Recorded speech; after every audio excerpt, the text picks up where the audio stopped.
Rap Delites. Rap Delites. Rap Delites.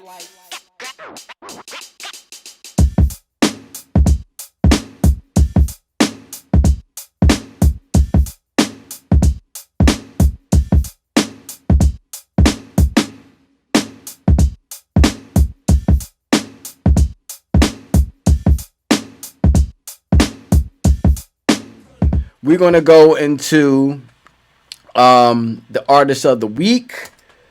Brother who is, amazing. It's not, it's hard to, put into words what this brother contributed to hip hop or whatever like that. We're going to talk about the brother, Heavy D. Born Dwight Arrington Myers. He's Jamaican-born, American rapper, record producer, singer, actor. Remember he was in Life? He was in a bunch. Remember he was on Rock? Yeah. He started in a lot of stuff. That's right. Yeah, remember he was on Rock? He was playing like the villain on Rock. He was like the drug dealer or whatever like that. He was the leader of the hip-hop group Heavy D and the Boys, which included G Wiz, Trouble T. Roy, DJ Eddie F. The group had a big audience in America and around the world. They released 5 studio albums, which were produced by big name producers such as Teddy Riley, Marley Marl produced on there, DJ Premier, Eddie F., and of course Heavy D's cousin Pete Rock, who we just got finished talking about. You know what I mean?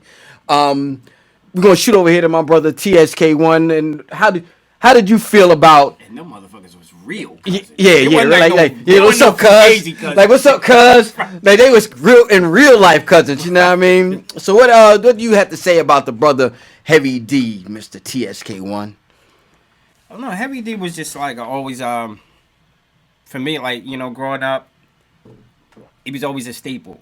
Yeah. He was always look at some grooves. Old faithful. He was like Heavy D was always there, and his jams it was always there. Mm-hmm. It was something like, you know what I'm saying? Feels good. The big bull could dance, You feel that big light skinned bull could dance like that. You know what I'm saying? That was the shit. And it was and this takes us back into James Brown, the JBs and Clyde Stubblefield, and those riffs and those samples that basically gave life and brought us a whole new element of new music into this thing called hip hop, and Heavy D was one of the bearers of that. You know what I'm saying? Yeah. The thing about it, I remember when Overweight Lover came out. And I remember hearing it was a radio. They was playing that. That was about the time when it's a definite radio. Yeah, they were playing this shit on the radio, and Hev got big off that because I guess what Andre and them was trying to get radio shit over there at fucking Uptown Records or whatever like that. And I remember this being on the radio. Like, it wasn't some shit that you heard on like some little tape or whatever like that around the way or whatever like that. Like, this was big. And this was like where older folks, they could get into it. They could get into it. Yeah. It wasn't like, cause he wasn't Rakim. Right. You know what I mean? Rakim was like hip hop, street hip hop. I could take a phrase if really heard. Like, my mom wasn't trying to hear that shit, but she could fuck with Hev. You know what I mean? And old heads could, they could fuck with Heavy like that. And Hev was one of the first niggas to like cross over into like that R&B chamber. Yeah. Like, as far as like collaborating. I remember when he did that joint with Levert. Just Coolin'. Yeah, oh yeah. And I remember seeing the Just Coolin' video, because prior to that, can we pull up Just Coolin'? Coolin' was the shit, and that was a period of time when a lot of R&B was changing over and becoming melding more with hip hop. But I remember, but in the early stages, a lot of the times, even though hip hop was it was merging, they would get fugazi ass rapper dudes on the songs, or they be just like who this dude? Like who they got on here rap? Because we was hip hop dudes. We knew that dude wasn't no rapper. There was a lot of them dudes. There was a lot of dudes like that. I'm like, and so when you saw Just Coolin' by Levert, it was like, that's a real dude. Yeah. That's a real hip hop. Right, that's a hip hop dude on the R&B song. Yeah, you can't get that. Yeah. That was the shit, man. That's it. What year was that? This was 88. 88. You know what I'm saying? 88 was a good year. When he was doing that. And that's the thing, like, easy does it. Do it. And if nobody take a pause and think about that motherfucker, pardon my language. Nobody take a pause and think about that island and how much culture and how much richness and how much talent comes from that island, the island in Jamaica. My stars, man. Yeah. We would not have what we know as hip hop today or any other day without that island. Without the inhabitants and their contributions to this culture that we call hip hop. Much of it comes from there. This was the shit. Yeah, this was another one that was on the radio. Shit. Yeah, this was on the radio. This was that shit. Have was the man. You know what I mean? And for a long time, and then first of all, I didn't even know the motherfucker was Jamaican because he was light skinned. When we was growing up in the 80s, Jamaicans weren't light skinned. It was a few. It was a couple. I ran into it, and it was weird. I didn't believe it though. I didn't believe him. I seen a few. I saw him. Weird though. I saw him say they was Jamaican. This was back in the day. I'm like, how you Jamaican? You light skinned though. You ain't got locks in your hair, and you light skinned. You can't be Jamaican. And I can understand. Yeah, and I can understand your language. You know what I mean? You ain't saying a mama last man. You know what I mean? But Hev was able to cut through that stereotype. Yeah. You know what I mean? And that was dope. You know what I mean? And he had a bunch. Remember the Peaceful Journey John after T-Roy passed, and he had a bunch of shit. Just having the boys eventual escalation and transformation and evolution, and they just kept on changing, they kept on growing, and the other boys, especially Eddie F. Eddie F. had one on it. Yeah, he became a really super producer. Yeah, and everybody just kept pushing and kept adding on to Heavy D and the boys. Yeah, Heavy D was phenomenal. And then you start getting into, after the whole hip hop thing or whatever like that, when he started getting into his acting thing, like we was talking about when he was in Life. And like I remember, I mean, he had a small role in Life, but I remember it was a TV show. I don't know if y'all remember Rock. Bones Malone, yeah. Yeah, I remember Rock. Remember when Rock went live? Yeah. You know what I mean? When they was doing Rock Live and Heavy D was on that. I don't know if he was when they were. I don't know if Heavy was on there when they were doing the live stuff. But I remember he played like a drug dealer, like around. But he wasn't like that typical drug dealer dude or whatever like that. I'm not sure, but but it was around that area. But Hev was on the motherfucker regardless. You know what I mean? And it was dope. You know what I mean? Dope as shit, man. I fuck with Heavy. And you know something? Another thing about Heavy D is when I was growing up with my Uncle Carlos. My Uncle Carlos was like light skinned and he used to wear like gazelle and motherfuckers used to say he looked like Heavy. My Uncle Carlos used to hate that shit. My Uncle Carlos, my Uncle Carlos, my Heavy D was fat and he wasn't fat.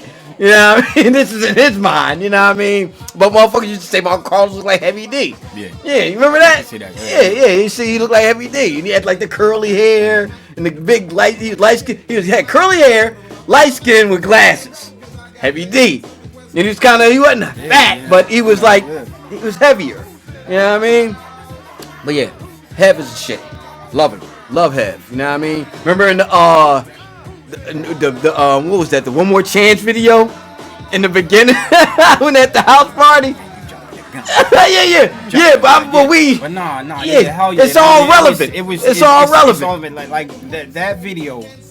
That video, man. It was in. I mean, that just went right. Put a battery in Biggs back as opposed to as much it was a battery and halfback. You know, because they both Jamaican. Yeah. And I think it was like the way, like in retrospect, the way I kind of see it, it was almost like a passing of the torch type of thing. That too. You know what I mean? I can see that too. You know what I mean? And it was the thing, like, because it was like a lever joint. Because was Heavy D like the first overweight rapper? No, the Fat Boys. Okay, right. Yeah, the Fat Boys. But Prince Marky D was like early Heavy, before Heavy was Heavy. But it was when the overweight rappers start become lovers. Yeah. Heavy D was the first. Yeah.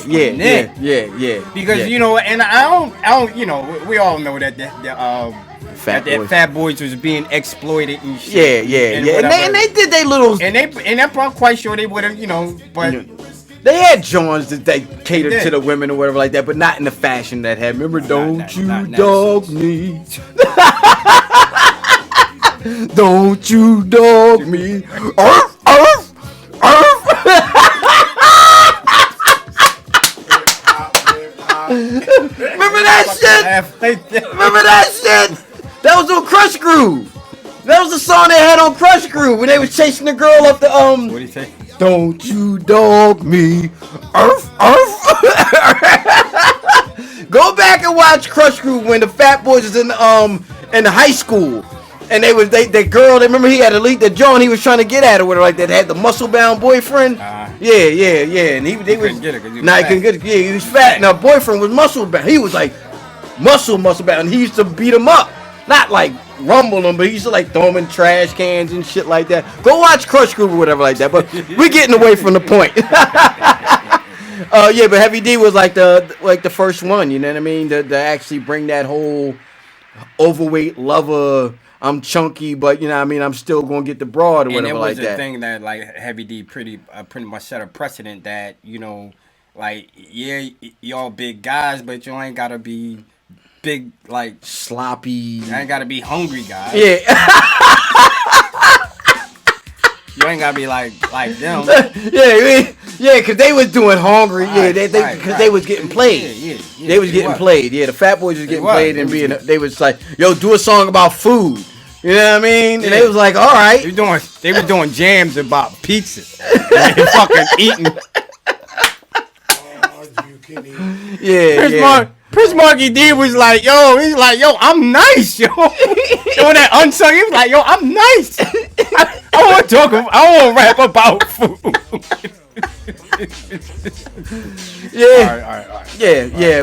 But nah, you know, have set a precedent for every big guy or heavy rapper that would subsequently come out, that they can get them bitches too. Yeah, and they was on some smooth shit. I'm looking at they had Living Large was the first album, Big Time was the second album. They got them fucking suits on and shit like that. That's when the rappers started getting into the whole suits and, you know what I mean, chilling. They had Peaceful Journey, Blue Funk, and Nothing But Love. I got Nothing But Love for you, baby. Remember that, John? And he had the joint, what was he had a bunch of niggas on that. Yeah, a bunch of niggas. That was on Blue Funk. That was on Blue Funk. Yeah, Don't Curse. That was on Peaceful Journey. And yeah, Rock, with G-Rap and Grand Poobah and all that kind of. Yeah, have had joints. He had joints. And he sprinkled them in, especially in that period of time when the sound, hip hop, it was changing. And then it changed again, and it was in his favor. When like the whole like play, like not the play, but like when Diddy Puff started doing shit where that kind of changed back into his whole flavor. It went from like New Jack Swing to the grimy era, and then like Diddy and them started making it fun again. This era. Yeah, this era. Yeah. Yeah, when you can play this in the club. Back and forth. Yeah. So, you know, shout out to Heavy D. Shout out to TSK1. Shout out to the Rap Delites podcast. We will be right back with more of this work. You know what I mean?